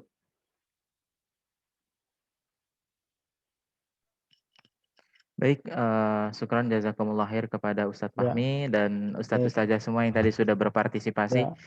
Afwan sekali lagi bagi teman-teman semua, Ustadz-Ustazah, apabila ada pertanyaannya yang belum bisa dijawab pada kesempatan kali ini, mudah-mudahan ada kesempatan lagi di lain waktu bersama Ustadz Fahmi untuk mempertanyakan kembali apa-apa yang jadi pertanyaan Ustadz-Ustazah semuanya. Baik, sekali lagi terima kasih, mohon maaf lahir batin. Saya selaku moderator undur diri. Ustadz Fahmi, syukran jazakallahu khair, Ustadz. Oh iya, saya juga ini saya kembalikan. Mohon izin juga ya langsung live nih. Karena harus ke rumah sakit gitu ya. Pak Rina dan panitia nih, mohon izin. Bisa pamit duluan ya. Kalau Ustaz. Iya, saya harus jadwal ke rumah sakit. Mudah-mudahan bermanfaat tadi yang saya sampaikan. Bapak Ibu sekalian, mohon izin ya pamit duluan, nanti tidak bisa sampai ditutup ya. Assalamualaikum warahmatullahi wabarakatuh. Ya. Waalaikumsalam warahmatullahi wabarakatuh. Anda kembalikan kepada Ustazah Ida, tafadhol. Baik, alhamdulillahirobbilalamin. Masya Allah ya, banyak hikmah dan ilmu yang kita dapatkan pada siang hari ini. Jazakallah untuk Bapak Ustadz Fahmi Zulkarnain SPD yang telah memberikan banyak ilmu yang pastinya memberikan semangat kita juga ya untuk mendidik anak-anak kita khususnya dan anak didik kita pada umumnya. Dan untuk moderator, keren banget. Terima kasih Bapak Teguh Purnomo SPD atas memimpin materi kita pada siang hari ini.